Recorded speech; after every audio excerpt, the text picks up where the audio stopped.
21. Spring semester 2002.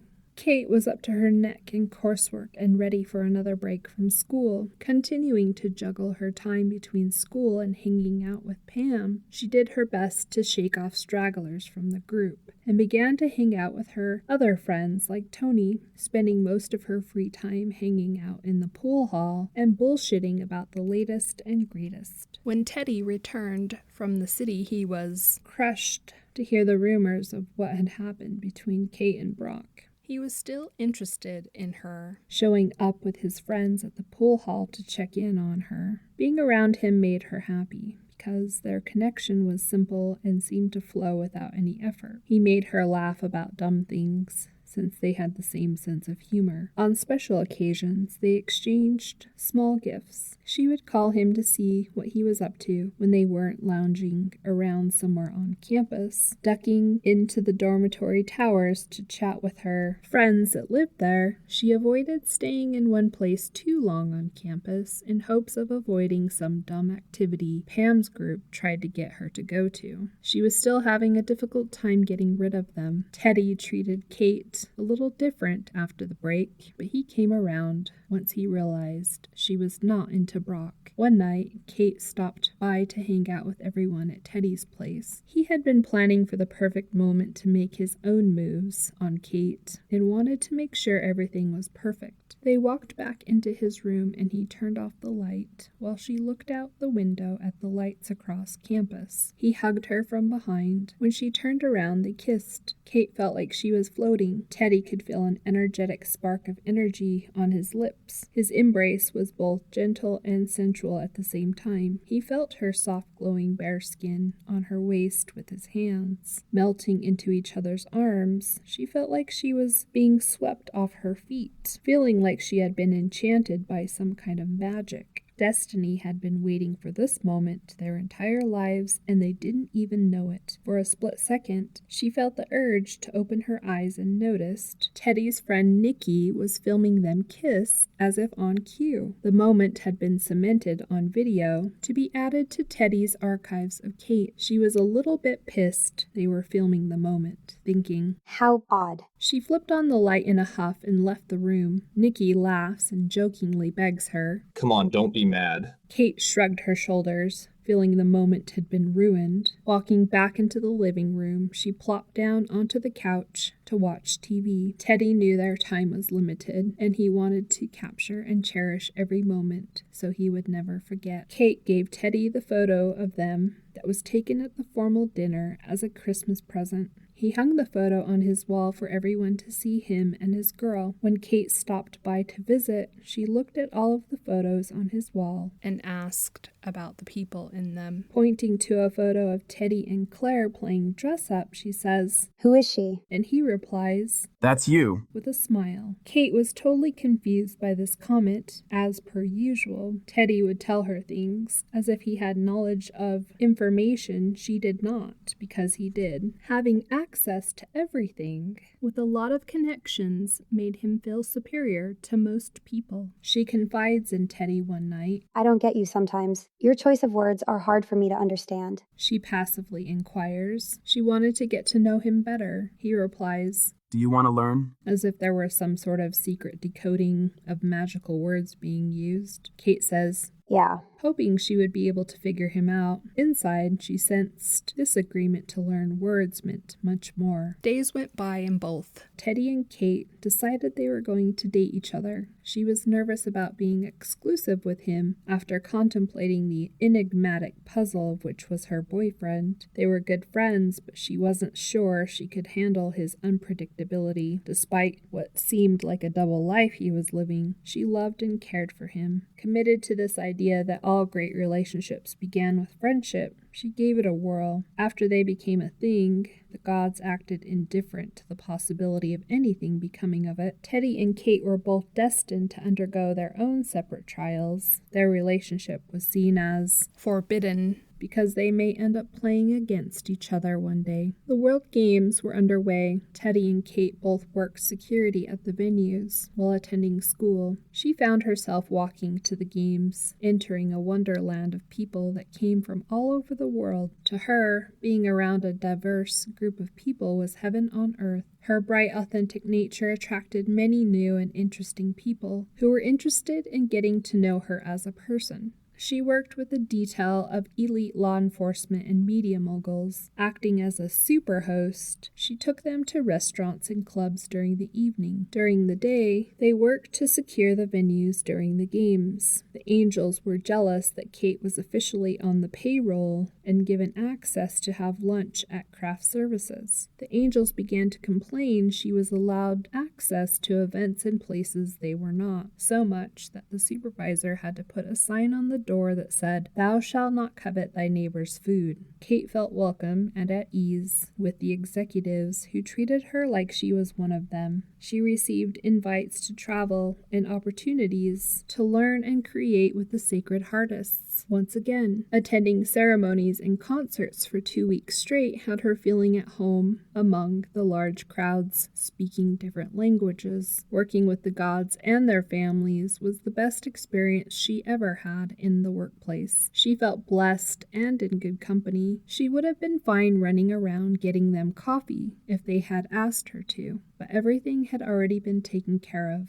Meanwhile, Teddy was working security at another venue. They both had a grand time networking during the games. Once the games were over, Teddy and Kate hung out in the dorms watching movies, eating popcorn, drinking, and going out for pizza with friends. Teddy knew Kate came from a royal bloodline. He cut out a tiara made from coffee filters and placed it onto her head while they watched TV. She laughed and thought it was cute but strange, as she was completely unaware of her position. She made him treats and left him little notes. As they got closer, he worried she would find out about how much he drank. She knew he drank like the rest of her crew, but she wondered if she had ever seen him drink. Truth was, he had alcohol flowing through his veins at all times. Born with an insatiable need for alcohol, he functioned drinking vodka every day like it was water. Kate asks Teddy, "Hey, have I ever seen you drunk? I don't think I ever have. You're always so chill." Caught off guard by her inquisitive nature, he raised his brows at her and says, "I don't know. Have you?" She did not seem to mind, but she began to think he might have a drinking problem. She could see the depressive side behind his stormy blue eyes. Insightful and perceptive, she understood the dichotomy of one's disposition in life and appreciated his humor. Kate and Teddy drove around Paramount to pass time. She wanted to introduce him to her family, so they drove to her mother's place. When they arrived, they got out of the car to see if Jackie was home. She was nervous since she had not spoken with her mother for a long time. "Sorry, she's not home. I wish you could meet her," she yells while walking back down the driveway. "We had a falling out and haven't really talked lately," she explains as she gets back into the car. "Kate, you have nothing I want," while acknowledging her disappointment. Why did he say that? Nothing he wants? She ruminates. As they drive back to campus, she asks him, "What is it like, where you are from?" He says, "Let's just say I've been known to dance with other men from time to time." She wondered if he was telling her he was gay or that people in his family were gay. Being an advocate for the community, this comment made her question if she were going to have to worry about adding more competition for his affection. He could tell her insecurity levels had escalated quickly after what he had just said, and this was the way he wanted her to feel. A master at wearing people down, bending them to his will so he could control them. He was both inspired by and intimidated by her competence and intelligence. He could not help but try to knock her down with his competitive nature, and disguised his envy well. Teddy continued to party with the fraternity. After finishing his hazing and initiations, while Kate continued to party with Pam. The both of them also partied together, taking the after party to the dorms to smoke weed and chill out. About 2 weeks into their relationship, Kate decided she wanted to spend the night with Teddy in his dorm after one of the frat parties. Driven by both the passion of using chaos magic to harness her energy and his anguish that Brock had sex with Kate before he did, he left the frat party with her and had every intention of getting her into his bed. Possessive of Kate, he viewed her as something to be collected. He summoned her to come to his room, and she seemed to be all about it. As an asexual being, she could also see the way he viewed her, and it was very romantic. She reciprocated this kind of love in her heart. Even though they were friends first, she was anxious about them being lovers. Just looking at and touching her body scared the shit out of him, which also got him excited. She could feel the intense power behind his eyes when he stared at her. The passion he felt for her was so intense that she could sense his blood rushing through his body, which made her tremble inside. After sending a charge of pure life force energy back into the ethers, Teddy started to feel insecure and made his way back to the common area to talk with his friends. He was all about appearances and liked to control the direction of the conversation. Listening to him converse in the kitchen, she is shocked to hear him tell his friends, "Yeah, it was kosher," with a smirk on his face, bragging about having sex with Kate. He came across as having a knack for being a romantic, smooth criminal in that he stole her heart. In love with the idea of love, the curse blocked them from making a true connection with each other. Immediately, her perspective of how he felt about her became skewed. He's out there exploiting what I thought was supposed to be romantic. Does he really care about me, or is he just using me? And she begins to overthink the situation. Kate got dressed, grabbed her jacket, and went back into the living room to hang out. She sat next to him on the couch to hold hands and watch TV. While sitting there, another friend of Teddy's snapped a photo of them. Kate wasn't a huge fan of having her photo taken, but he insisted as he continued to exploit their time together. This great friendship crossed the line into something serious and quickly turned into an emotional roller coaster. Feeling insecure and vulnerable now that Kate had shared herself with Teddy, she avoided him for a few days. He gave her some space and watched her from afar. He already knew where she went, who she talked to, and every time she deviated from her regular routine. Having access to the god's all-seeing surveillance system had him feeling like Batman. He was confident and secure in his relationship with her because he knew everything, but she knew nothing. And because she knew nothing about him, this made her feel alone and unhappy, and he enjoyed watching. Sitting in her car listening to the song My Immortal by Evanescence, she wondered how she could be with someone she never saw anymore. She wanted her friend back, the guy she could sit around and laugh with. Being his girlfriend and sitting around waiting for him to show up brought up horrible memories of her waiting for her father to come visit her after her parents got divorced. This exacerbated her abandonment issues. Her expectations that the relationship would change now that they were together resulted in some kind of disappointing cliche. Something like,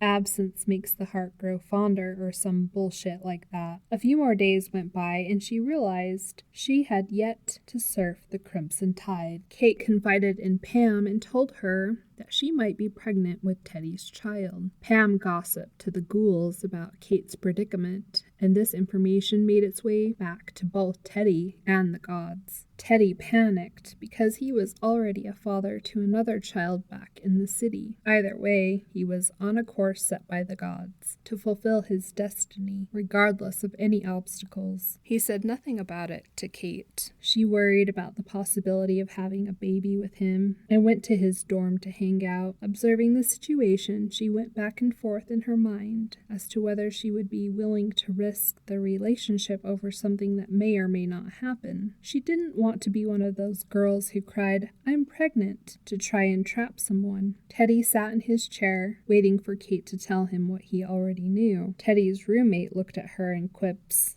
You know what? I see you being like a CEO or something and running a large corporation. Teddy rolls his eyes at him and says to her, I can't stand him. Shaking her head, confused by all of the cryptic messaging, she decided she had finally had enough of all the nonsense. Her emotions were running high. Picking up on Teddy's avoidant vibe, everything seemed like it was slowly turning upside down and dark. Kate's personal Alice in Wonderland horror movie was starting to play out. The spirits from the other world were starting to appear to her in visions, and the voices were trying to warn and guide her. Turning to walk away, a very stern and loud voice she had never heard before, like a drill sergeant, echoed in her mind. You need to make him listen to you. The voice was Thomas, Teddy's dad. He was able to embody her and walked back toward Teddy, sitting in a chair outside. All of a sudden, Kate began to rip Teddy a new one. She did not understand where all of the anger and comments were coming from, but it felt protective, like she was trying to teach him some kind of lesson. Confused by what just happened, whatever she was saying did not seem to get a reaction from Teddy. Taking a large puff of his cigarette, he clamps down on his jaw like a steel trap, then tells her, You're not going to be able to break me down. He was furious inside. She knew they both grew up in militant households, and by default they were experts with shakedowns. Both of them were bomb-proof and unable to be moved, especially by words. The voice in her head fades away, and out of frustration she yells at him, I am so done. I'm done with all of this. and storms off. He shook his head and went into his room to think. Why didn't she tell me she's pregnant? When is she going to tell me? She is probably seeing other guys. He tells himself.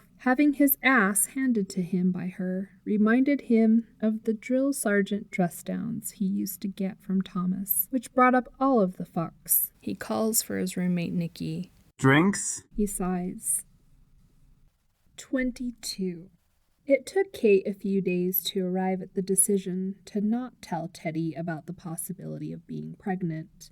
She made her way back to what she was starting to view as a bizarro world to apologize for acting so strange with him. Having so much to say to him, she was unable to figure out where and why she was able to hear someone telling her what to say to him that night. Now that Thomas knew he was able to communicate with Kate, he continued to send her messages and urged her to tell him things like, It is time. to Pick up the pieces. She did not know how much grief he had over his dad's death. She assumed pick up the pieces meant that it was time for her to figure out those subtle pieces of information that Teddy had given her. Approaching Teddy's place from the parking lot, Kate noticed he was chatting with one of his friends that stopped by to see him. He told her they were getting ready to leave and asked her to go for a ride with them. He was acting like nothing happened the other night. When they returned to the dorms, one of Pam's friends, Vincent, walked into Teddy's room uninvited. He said he was looking for Kate, who was sitting on the bed listening to Complicated by Avril Lavigne on the radio. He steps further into the room and says to Teddy,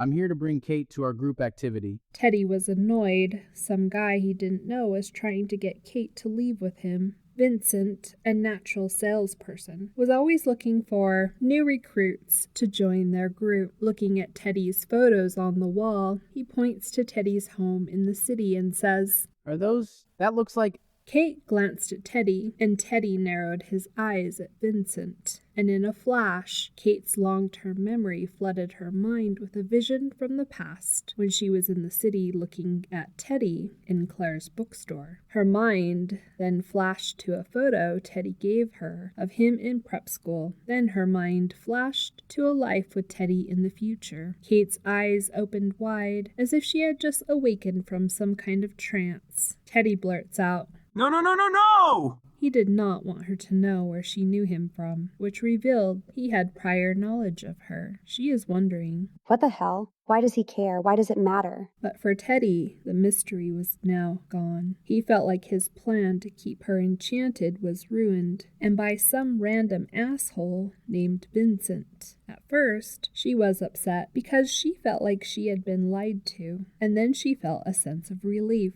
She was really good at seeing patterns and inconsistent behavior, but with him, she was never able to put her finger on the missing piece. Teddy no longer felt secure and confident, usually cloaked and shrouded in mystery. He had been trying to use magic to get her to love him. Little did he know that she was immune to magic and genuinely loved and cared for him. Vincent finally got the hint that he was not welcome and left without Kate to the activity on campus. Kate asks Teddy, "Why did Vincent act like that about your home?" He replies, Because people act weird when it comes to money. I need to go somewhere. Will you take me? She agreed, and they drove to the east side of the mountains to an empty house for sale. He had bought the house for them, and she had no idea. Like many times before, she failed to see beyond the telepathic void and missed the clues he liked to breadcrumb her with. Getting out of the car, he led them into the backyard, where a freshly painted pitching box had been placed onto the side of the garage. Holding a ball in his hand, he pitched towards the square, hitting the top left corner spot with precision. She loved baseball and was impressed with his ability to command the ball. Kate's grandmother, Ariadne, played baseball in a makeshift baseball diamond as a kid. Both Kate's father and brother played baseball in high school and in city leagues. Ledger, her brother, also traded baseball cards with his friends, and she would secretly look and study his cards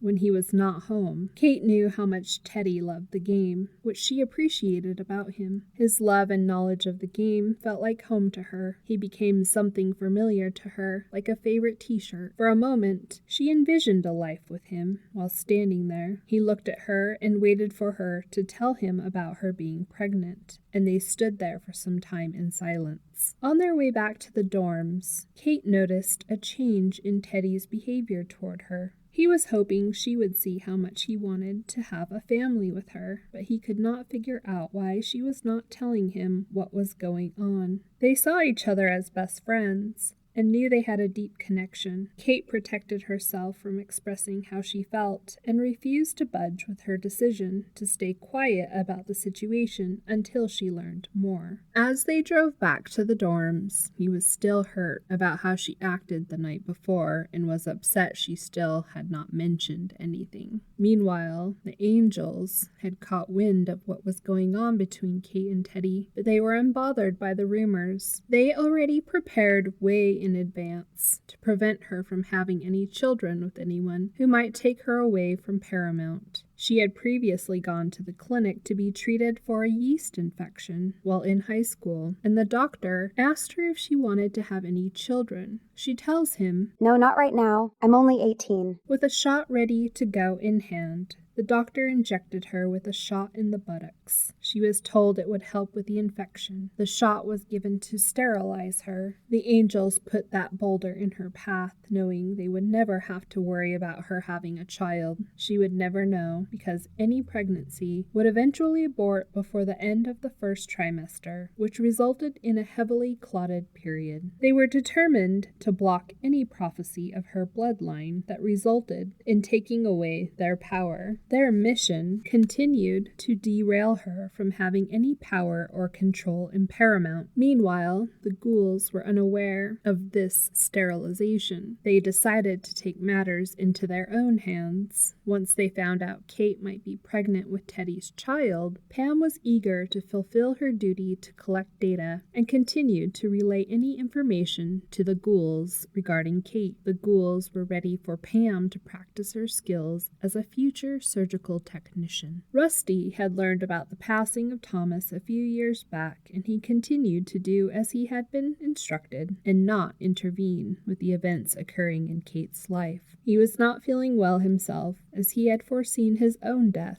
It was time for him to check in on her to see how she was doing in college. He called her and asked if she would like to have breakfast at his favorite place. Kate pulled her car into the restaurant parking lot and turned down the stereo playing This Woman's Work by Kate Bush before turning off the car. She met up with him in the waiting area. Immediately, she noticed the server seating them had a glass eye. The server gave Kate a wink and and a grin while cheerfully sitting them down in a booth. They began to chat about school over breakfast, as usual. Kate thanked Rusty for coming to an event she chaired last semester with the dean of the university. She finished her eggs and hash browns and asked for a refill on her drink. Kate thought about the military books Brutus gave her. She decided to ask Rusty more about his military service. In her time with Teddy, they spoke about his family, and she learned his adoptive father was also a part of a special operations group, like her grandpa. She inquires, Did you know Colonel Thomas Westside? Rusty smiled at Kate because he was ready to give her some direction regarding the prophecy. Fate had her asking him the right questions. He sat there for a moment thinking about how he should answer.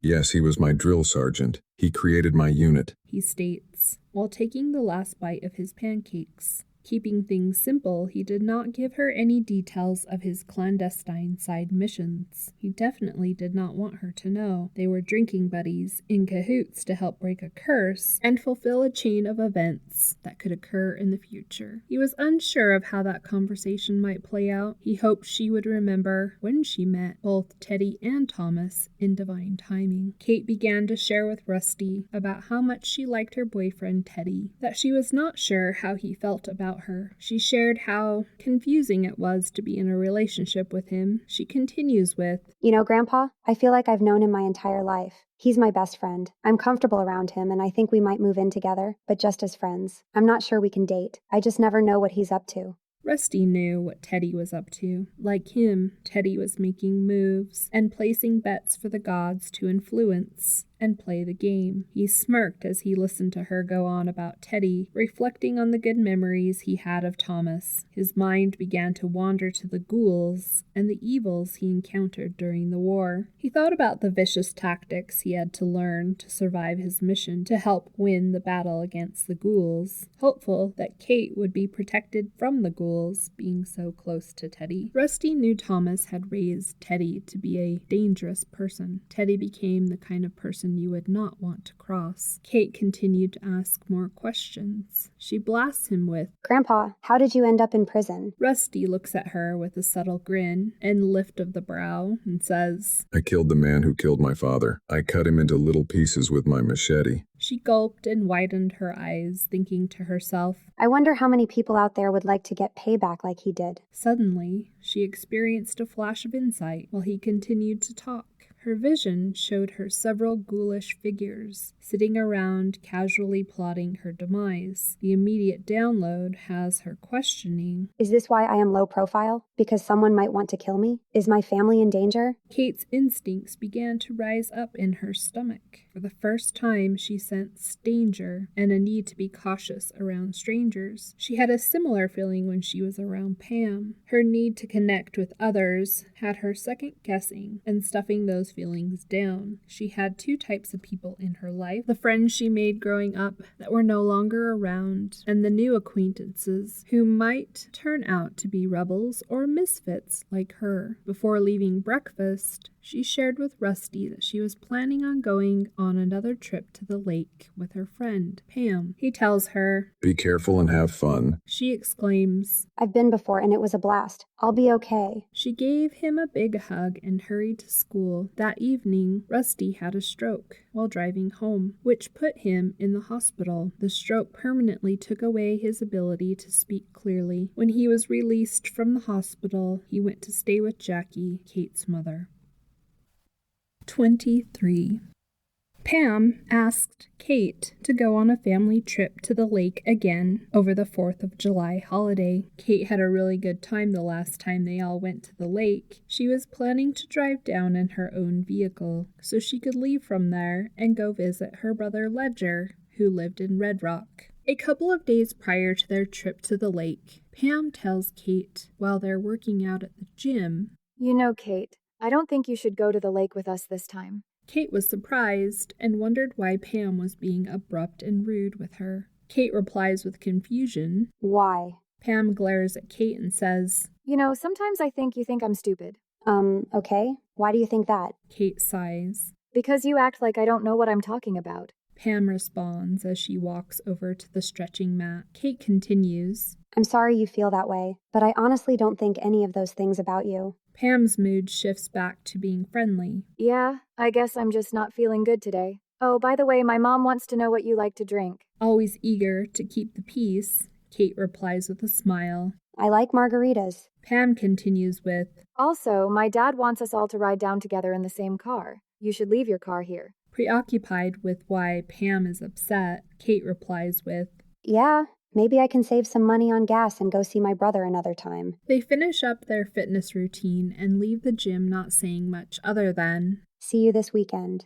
For the rest of the week, Kate crammed to complete her finals and packed her bags to head to the lake with Pam and her family. While packing her bags, she reflected on a shopping trip she took earlier that week with Pam and her mother, Leslie. Pam's mother worked as a nurse in a large hospital. As they drove around from shop to shop, Pam's mother talked to Kate about her experience with the group Pam was hanging out with. So why aren't you hanging out with the study group anymore? What happened? Leslie asks Kate. She replies, It's not that I dislike hanging out with everyone. I just like hanging out with my other friends that don't spend time with the group. To be honest, I've been telling Pam how I think it's a cult, and that's why I haven't been around lately. Leslie tells Kate. Oh, you don't have to tell me. I think my brother is in a cult. Right, Pam? Pam laughs. We're from the Needles up north. We moved away from those remote mountains to the remote mountains of Paramount. Leslie randomly explains without revealing other reasons they may have moved. Kate catches herself judging. What a strange topic of conversation. Leslie proceeds to tell Kate. Our family works in the steel industry, and we go where business takes us. Kate was struggling to get along with her own mother because of her involvement with the angels, which she avoided like the plague. She spoke often with her father, Lawrence, about her estranged relationship with her mother. He spent most of his time playing the game and conducting business. He had a lot of friends and favors to keep track of. He would usually leave Kate messages to check up on her, and they would occasionally have lunch together. Once she moved from her grandmother's house and into her own place, she felt the growing distance from her family. Living alone started to make her feel like she was losing her identity. She shared those feelings of loneliness with Pam and the group, which was exactly how they wanted her to feel, so they could get her to join their group. Both Pam's group and her parents pumped Kate for emotional details about her life. Feeling lost after breaking up with Teddy, Kate was afraid to share information about her situation with anyone but Pam. Kate wanted to get away from it all, and Pam offered up the perfect escape. Little did she know that escaping was exactly what she would end up doing. Kate thought Pam was fun to hang out with. She was ambitious in completing her goals, like her, and also did well in school. Pam was a gaudy ghoul, but passed as an angel. Kate thought Pam was normal because her ghoulish features of rotting flesh were hidden behind her head. Pam covered up her ghoulness with her hair, hairspray, and perfume. She smoked when she was hanging out with Kate. Every now and then, Kate picked up a sweet stench, but she did not know where the scent was coming from.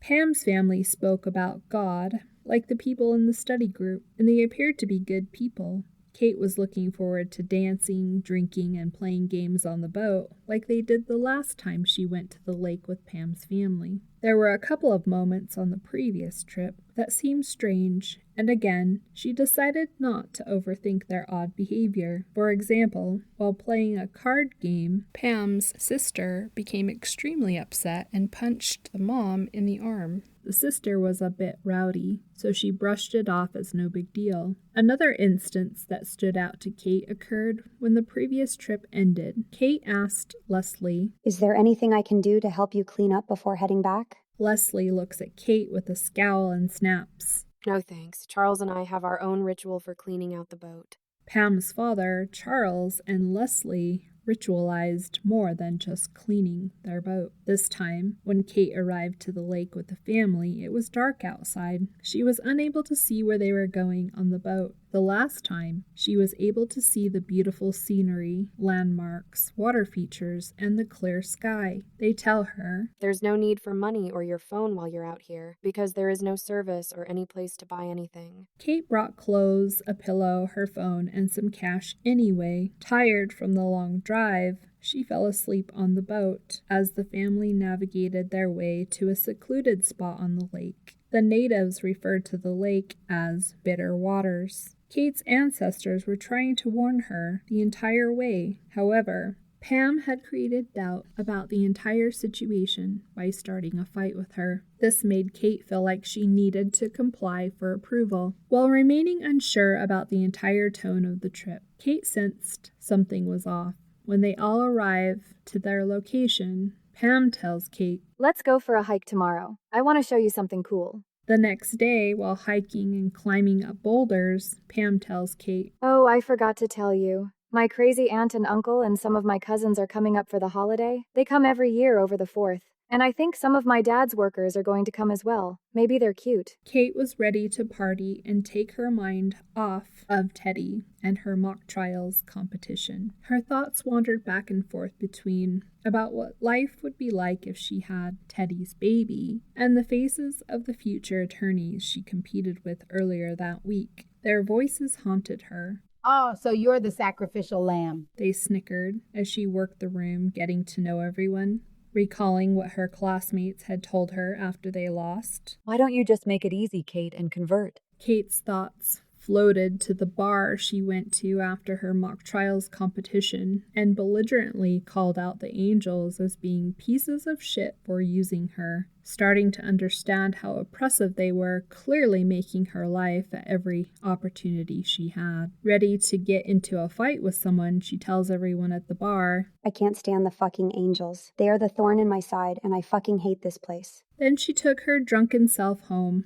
ripped off her clothes, crashed into her bed, and sobbed herself to sleep. An emotional wreck, she was trying to cope with all of the negative and uncomfortable comments made to her every single day. The angels did not receive Kate's comments well, and made sure to keep her from the bars to prevent her from influencing anyone with her ideas about what she called the real world. Any attempt to spread negativity or pressure her to conform was immediately met with defiance. Her anxiety about not fitting in drove her to rebel even more against those who judged her. Inherently bold and courageous, she strived to balance individualism with her own family, which helped her achieve a greater sense of self. She did this by comparing her experience in Metro whenever she had to deal with adversity in Paramount. Kate reassured herself that there were contrasts in cultures and that the rest of the world does not operate like Paramount.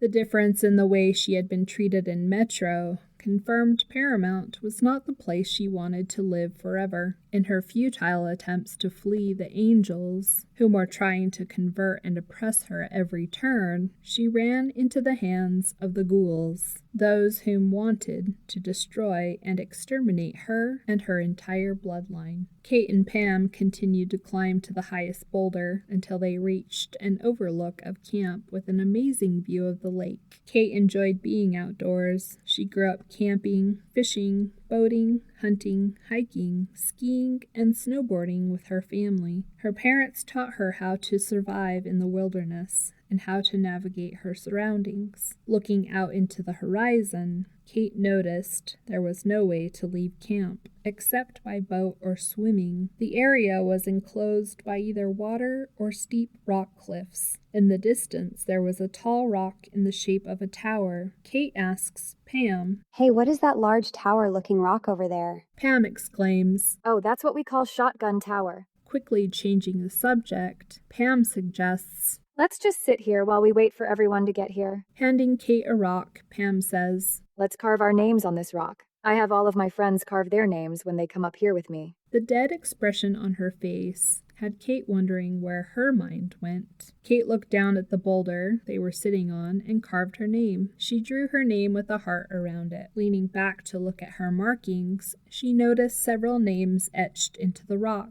She thinks to herself, Wow, Pam has a lot of friends. Unaware that the collection of names would later symbolize something more sinister. Pam chatted about her older sister coming to camp with her boyfriend, who also worked with their dad, Charles. She went on describing her cousins as snobs from the South, and how she thought one of her dad's workers was cute, and how she was looking forward to hooking up with him over the weekend. Pam tells Kate, "When I introduce you, I'm going to say, 'This is Kate. We met in a cult.'" and laughs. Kate responded with a laugh, relieved she had escaped both the angels and the study group for a few days. They sat perched on the rock until late in the afternoon, while they watched everyone arrive by boat. All Kate could think about was taking her mind off of Teddy, but this trip was making her think of him more. Pam tells Kate, "Hey, I want you to meet my aunt and uncle and cousins." They made their way back down the cliffside boulders. Pam runs up to her uncle, Val, and says, "This is Kate, my friend from school," while winking at him. Kate noticed how reluctant he acted toward her while being introduced. Suddenly, Kate was hit with this school-awful smell.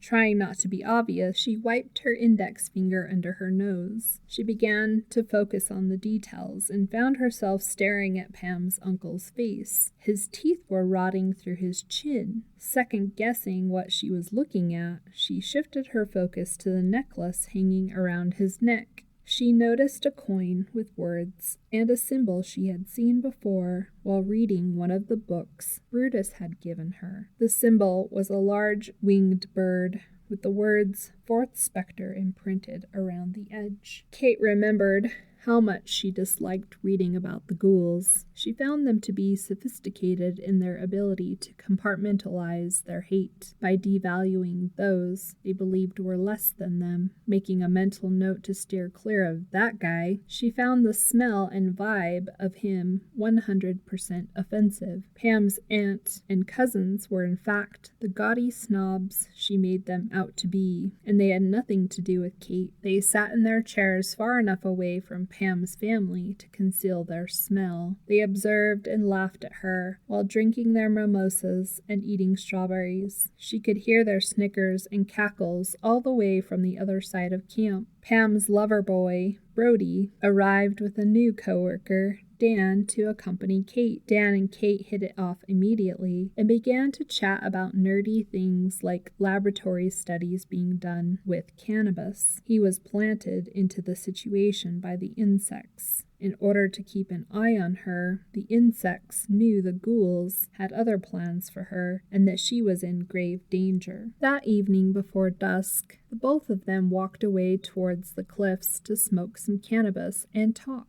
Dan looks at Kate and says, "This family is kind of weird, isn't it?" Kate replies, Yeah, I was just thinking the same thing. The way they go about doing things is strange to me, and I can't tell whom is related to whom. Do you know them well? He responds, "To be honest, I just started working with them this week, and they invited me to come out on their boat with them over the weekend." They continued to discuss the levels of THC that he had brought with him to smoke. He says, "Between you, me, and this boulder, I stole this from our lab. It is 100% pure THC. Kate is no novice to smoking, but she thinks to herself, Why is he working with this family doing construction, if he works in a lab? He had no intention of actually working with the family. He was just there to watch her. Sitting on the boulder, puffing away, she began to zone out, staring at the flat red cliff walls. Images of what looked like petroglyphs began to morph and move around on the cliff walls. She could see the spirits dancing along the walls with flutes in their hands. Propping herself up against the boulders, she smiled at the images until the stars began to come out. Dan fell asleep with his face in the warm sand.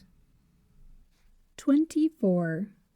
Kate waved goodbye to Dan and wandered back to her tent. Still sleepy from the effects of the cannabis wearing off, she got into her tent to lay on her back and look up at the night sky. In the corner of her eye, hidden by the tent, she saw Pam's guy, Brody, off in the distance making out with another guy. Kate was shocked because she thought Brody was Pam's love interest. Kate quietly rolled out of the tent and walked closer to the two people, just to make sure her mind wasn't playing tricks on her. Sure enough, it was Brody and another guy. She asks him nonchalantly, So are you and Pam dating? He laughs and says, No way. That's my sister. Pam overheard the conversation and approaches her with some hostility and says, "You better keep your big mouth shut, Kate." The whole vibe was off, and she could not tell whom was with whom.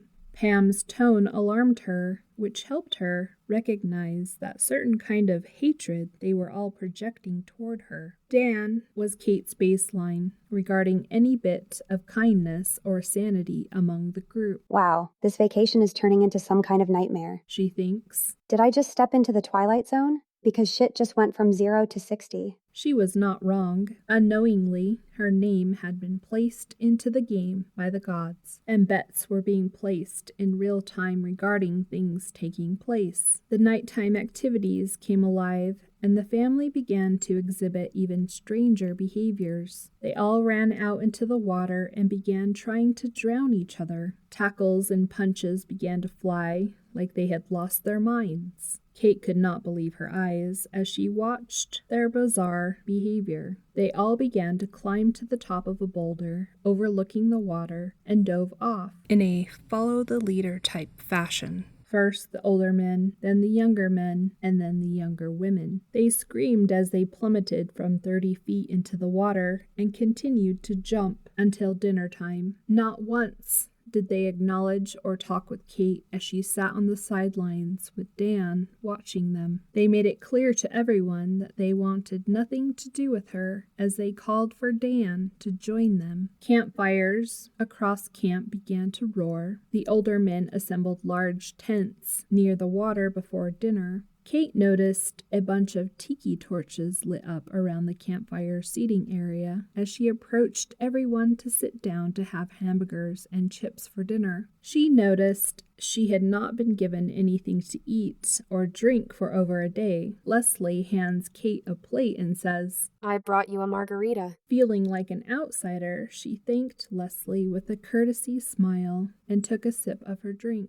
Cringing with a scowl on her face, after swallowing a bitter, sour taste, she knew whatever she was drinking was not a margarita. She almost spit it out, but everyone was sitting around in their chairs, talking and having dinner. Reluctant to piss any more people off, she swallowed. Pam's uncle began to light fireworks, and Kate's body began to feel heavy, and she struggled to keep her head up. Lifting her gaze to the display of lights in the sky, she began to think about Teddy. She was still able to hear and tilted her head toward safety, which was Dan sitting across the way, listening to the conversations going on around her. Pam's sister's boyfriend began talking about something like, "Do you realize we all come from the same family? We are pure, and anyone who wants to join this family must be burned by the fire." Kate struggled to keep her eyes open at this point, but in her mind, she was screaming. Holy fucking shit. They are all related. Pam's younger sister jumped up and grabbed a tiki torch to pour wax onto her skin. She could hear the skin sizzling on the sister's arm. Kate began to panic inside, and with all her effort, she looked at Dan for confirmation that all of this was occurring. His eyes were bulging out of his head as he stared into the blazing fire. She could tell she was in deep trouble, thinking to herself, I am so fucked. I have been drugged. Doing her best to hold her head up by leaning onto her fist. The last thing she heard was Leslie tell Pam while standing over her. It's funny how her eyes lit up when she saw the fireworks. Her mind went black, and she could feel her body being elevated and transported to another location. It was obvious to the other people sitting around that Kate had been drugged. The relatives and workers did not seem to mind. The entire family was inbred and either married to the other or planned to be married. They were all aware of the deep, dark secrets they kept among themselves. Leslie had heavily doused Kate's drink with a drug called phenobarbital, which she knew would be untraceable if anything should happen and they were to be questioned. Leslie was able to access and obtain the correct amount of medication needed to drug Kate. Being a nurse in a large hospital, Leslie gauged the amount they would need from all of the photos they managed to take of Kate. Flashing back to the beginning of summer when Kate and Pam go to the local reservoir. I'm thinking about going on a diet. We should take before and after photos of ourselves to see how much we can lose. Stand next to this wood post, Pam suggests to Kate, catching up to the last trip to the lake where Charles, Pam's father, took photos of Kate dancing on their boat. Leslie was jealous of Kate and knew about Kate's possible pregnancy, so she volunteered to assist the ghouls in gathering Kate's DNA and fetal tissue. The ghouls did not like the idea of having another Kate in the world, but they wanted her powers and abilities. They tell Pam, "If you really want to become a surgical technician, let's make arrangements for you to practice. We want to study her tissue. Perhaps we can kill two birds with one stone?" Once Kate passed out, they took her to another tent, and Pam used a suction tool to scrape and collect Kate's cells. Without much experience, she damaged one of Kate's fallopian tubes while searching for fetal tissue during the procedure. The ghouls were ruthless and had no plans to keep Kate alive without doing any damage to her as a person. Once Pam finished practicing on Kate, 3 cousins tied her by the arms to a chair and took her to the top of the cliff they had been jumping from all day. Brad, cousin number 2, kicked the chair she was tied to over the cliff into the water, and there was a large splash. Brad shouts out to the gods, "Here's your sacrifice," to mock them, knowing they had just made a bunch of money. Both the insects and the gods watched in silence as everything unfolded. Meanwhile, the family went crazy yelling with delight, watching her fall from down below. All of a sudden, they removed all of their wet clothes and engaged in a huge orgy around the campfire. The cousins, assigned to be the cleanup crew, began to bicker. "God damn it, Brad. Why the fuck are you ruining my chairs?" Chuck, cousin number 1, shouts to Brad, cousin number 2. "What? That piece of garbage?" Brad replies to Chuck. "For fuck's sake, get it out of the water, would you?" Chuck yells back. Brad waded through the water to find Kate's body floating face down, and she appeared to be lifeless. He grabbed her by the hair and dragged her toward the shoreline. He finally gets her body up the sandy bank,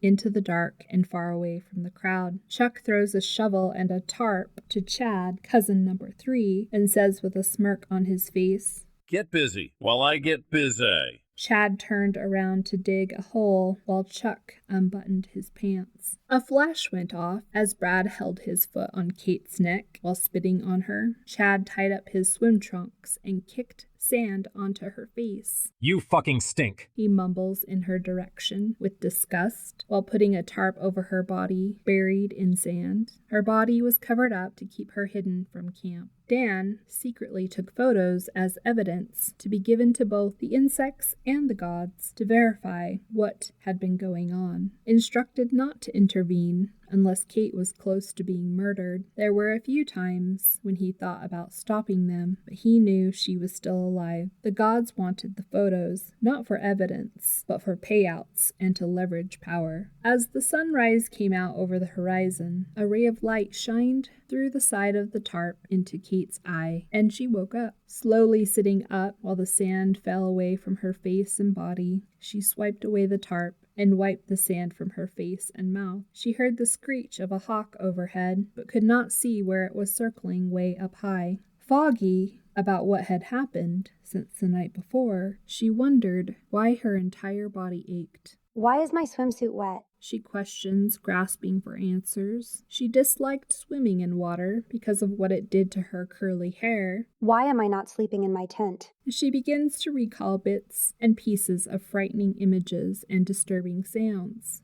Her fighting instincts kicked in as she became more fully aware of her surroundings. The people surrounding her were imposters and not who they pretended to be. She stood up and walked over to her tent, which was empty. Kate packed her bags and sat outside the tent doorway and waited for everyone to begin waking up. Charles, or Chuck, the father, was the first to get up. Kate sat there and stared a hole through him, like nothing had happened to her. He had a strange look on his face and slowly put on his sunglasses and turned away. Kate notes to herself, "These fuckers can't even look me in the eye. Who wears sunglasses in the morning in the shade?" Kate calmly approaches Charles and asks, "Will you take me back to the marina? I need to go visit my brother." He ignored her, and she found one of the cousins. Cousin number 2, Brad, was shitting in the water. He stands up, puts on his sunglasses, and ignored her. Pam's sister approaches Kate and one of the cousins and says, "Oh man, did you see what happened yesterday? Val hit some guy out there swimming in the water with his speedboat. You better be careful, he's crazy." As she smirks and walks away. Kate knew there was no way out. She began to brainstorm. Damn it. Think.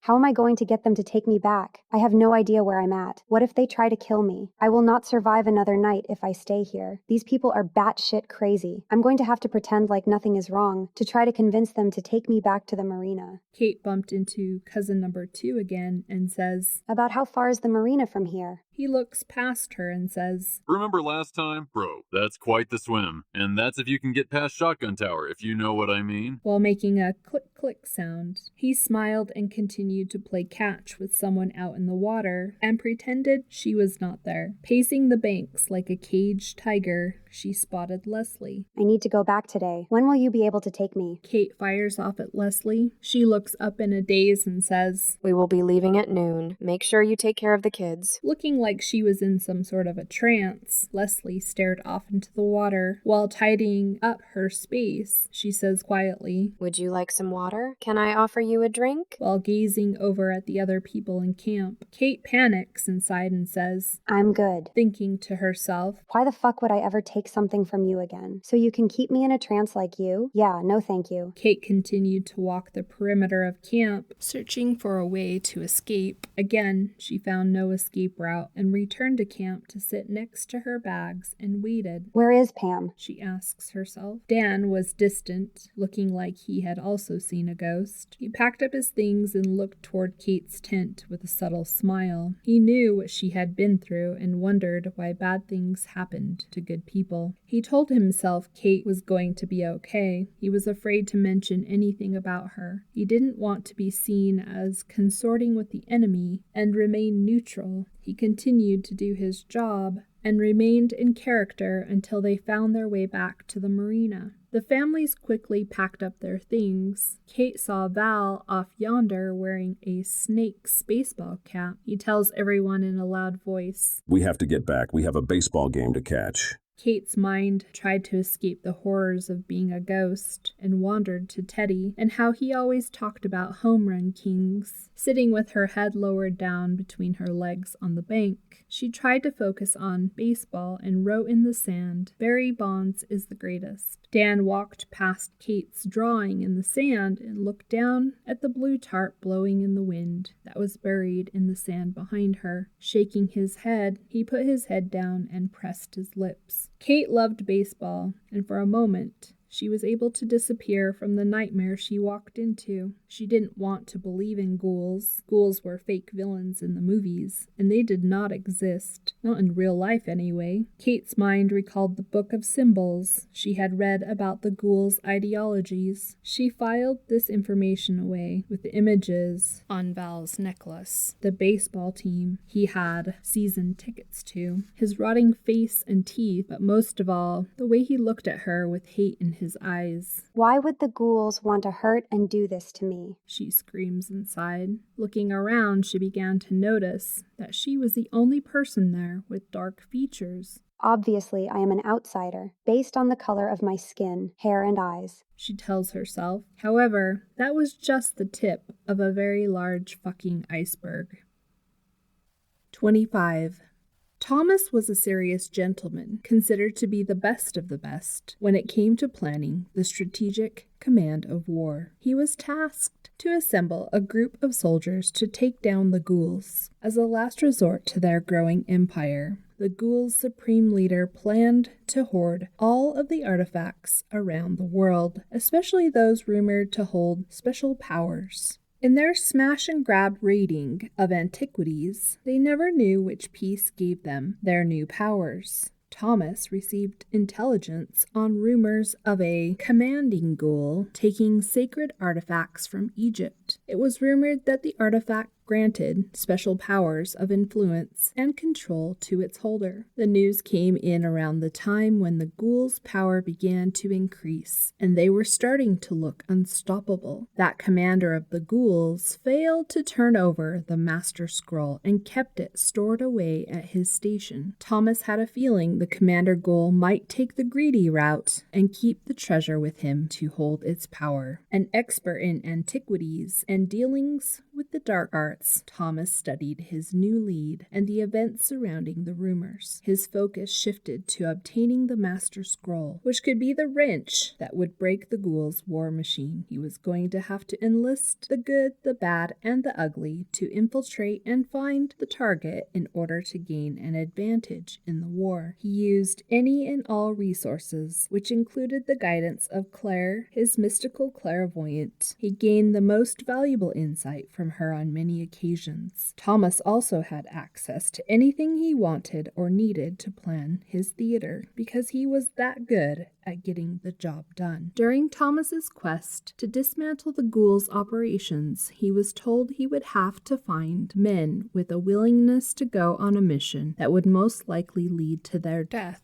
Thomas had few visible attachments with anyone, as he was taught at a young age to detach from people, especially after experiencing the loss of a friend. For generations, his family used alcohol to numb their feelings and emotions, which made him somewhat of a sociopath that functioned well in society. Those learned personality traits did not make him a killer, he was just better at dealing with collateral damage. Thomas assembled his unit of soldiers to complete his roster, and as he moved on to the next part of his plan, he consulted with Claire before their training began. She reviews Thomas's roster and reads the energy. While your team embodies the skills and means crucial to overcome the challenge of disrupting the ghouls' dark and powerful war machine, I do not see your hero among the group. He is not here in the north.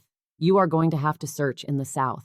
Thomas, frustrated by the missing puzzle piece, asks, How in the hell will I know who it is? She continues to close her eyes to read her sources and tells him, Chicken. I see a chicken. He looks at Claire like he's not there to play games and says, Chicken? She replies, Yes, a chicken. Thomas gives Claire the side eye, rubs his face, and sighs. Oh, great. My hero is going to turn out to be a coward, a chicken or something, right? Damn, I really have my work cut out for me this time. While placing his hands on his hips, Thomas began his search in prisons in the South, looking for highly motivated and dispensable people, those with nothing to lose, but everything to gain, like their freedom. Finally, he visited a small prison located near the northern and southern border. As Thomas's vehicle pulls through the gate, he blurts out, Okay, listen up. I'm looking for a chicken. Sir, I don't understand. You're looking for a coward? His driver asks. Thomas jumped out of the side of the vehicle and stood there in the breeze while looking around, beginning to doubt whether this hero was in fact a prisoner. Strolling through the prison courtyard, he sized up the prisoners sitting along the walls of the corridor. Thomas turned around to leave, and he heard the flapping of feathers and noticed a quiet man sitting on the ground against the wall, petting a black rooster. This wasn't any rooster. It was a prize rooster. I'll be damned.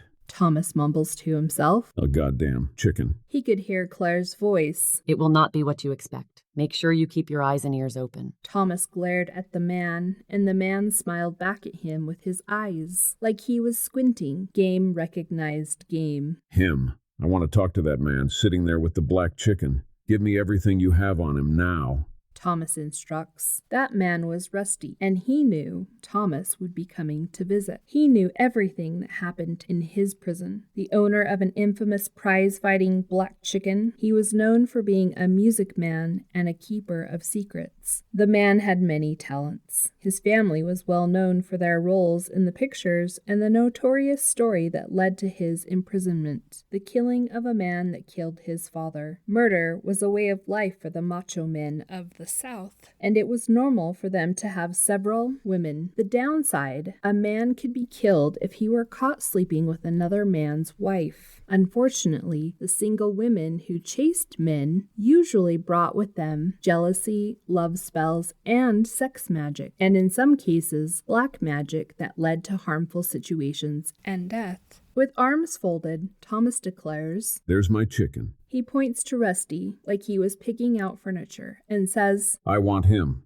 The prison warden explains to Rusty, "This man wants to give you the opportunity to fight in the war, and if you succeed at what he tells you to do, you will be pardoned and given citizenship in the North." Rusty, the visionary, who had seen his freedom, did not hesitate. He says, Okay, let's go. Thomas pauses. "Please inform him that he will be exchanging his life for the possibility of freedom. There is no guarantee we will win." Rusty states. I don't have much going on here. It's just me and my chicken. Thomas circles his finger in the air to his team and says, "Let's go." On the way back to the north, Thomas wondered if he had made the correct decision. As he learned more about Rusty, he found him extremely intelligent and to be a good listener. Rusty did not hesitate to accept the assignment, as he knew this day would come. He foresaw the events that were about to unfold and knew what he had to do. He immediately asked to become a medic in his unit. He trained as both a medic on the suicide squad and as a special operations baby. Thomas found Rusty to be the most competent and picked him to work a special side mission to recover artifacts from a specified location. First, they all would be required to jump directly into enemy territory to serve as a diversion. This was the first paratrooping special operation of its kind in the North's history of war. Rusty tells himself, recalling a dream he had. This must be how I lose my leg. He didn't know how he would lose his leg. He just knew it was going to happen. And prepared to rescue himself, the day arrived for Thomas to implement his plan of attack against the ghouls. He was going to drop his units behind enemy lines to disrupt the ghouls' operations. The special side mission assigned to Rusty had him rooting out a stolen artifact from Egypt. Up until this point of the war, the ghouls had been impenetrable. Thomas relied on the intelligence he received from Athens to find a way into the ghoul commander's hidden bunker. The overarching mission was a do-or-die turning point for the North and its allies. Thomas's missions were secret because there was no chance any of his unit would make it out alive. They were just a distraction. Before Rusty knew it, he was jumping out of a plane and soared into the eagle's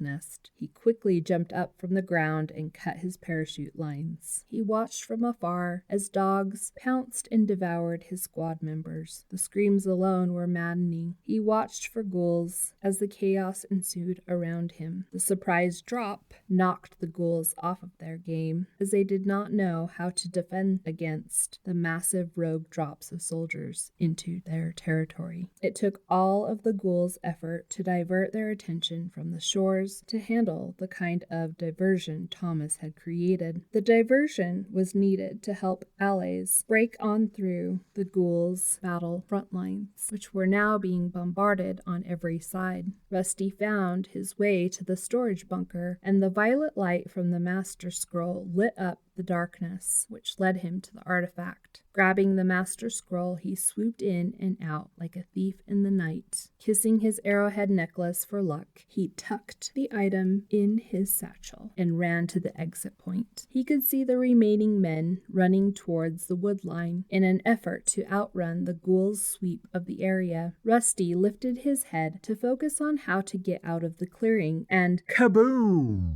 He went flying about 20 to 30 feet into a muddy field and landed like a crash test dummy onto his face. His leg had been blown off by a landmine. Unable to move, he waited for the ringing to stop in his ears. In the distance, Rusty could hear the sounds of single Ruger shots blasting into the men lying on the ground. He continued to lay in silence as the ghouls walked closer to him. This is it. I'm done for. They are going to shoot me in the back. God be with me, he tells himself. Feeling the weight and foot of a ghoul stepping onto his back, He turned inward to look at his soul. The ghoul walked right over him and disappeared into the woods. He could hear the ghouls arguing. They pointed fingers at each other. Who would be held responsible for this attack? They snapped. They questioned their well-oiled machine. They wanted to know why this happened. They worried about what their commanding officers would think of how they handled it. The ghouls immediately started to plan and regroup to get everything back into order. Ghouls and their calculations. Rusty rolls his eyes to the back of his head, thanking his lucky stars. As soon as the ghouls were out of sight, he hurried to tie his belt around his leg to stop from bleeding out. He was able to drag himself to a riverbank nearby and laid there for almost a day. The ghouls left their position to fall back and make up for any losses they incurred. Despite the callousness of putting together a suicide squad, it was moments like this where Thomas hoped someone would live. He sent his rescue team in to canvass the area in hopes of finding a survivor. The chances of finding anyone alive were slim to none, but he sent them anyway. The rescue unit made its way up the river and found Rusty. They sent him to the Great Sea for treatment, since he was the only one to survive the mission. Since then, Rusty's long life mocked and tormented the ghouls every day as a subtle reminder of how they really fucked up and lost the war. The ghouls decided to play possum and surrender, knowing in the future their backup plan would include destroying the North by infiltrating their systems and slowly taking out their enemies. Rusty was a shining beacon at the top of their list of people to get rid of, even if it took them generations. As for Rusty, he was just excited to learn Thomas had kept his chicken. After conducting a thorough investigation, the Supreme Ghoul had the commanding ghoul who stole the Master Scroll from Egypt rounded up for interrogation. The commander ghoul negotiated that his family be protected before he spoke about the unaccounted artifacts. The ghouls claimed they had intelligence suggesting that he had collaborated with the enemy to give them the treasure, but this was not true. Out of paranoia and pride, the ghoul commander who signed his name on the Master Scroll to become the Master of Warfare was killed on the spot. The ghouls had already taken out the rest of his family's bloodline out of spite, therefore wiping out all of the prosperity and energetic connections given to them by the Master Scroll. The ghoul commander ended up sacrificing what he loved most, after all, his family. As for the ghouls, in their successful attempt to hoard artifacts with special powers, they were never able to locate the source or the reason for their loss of power.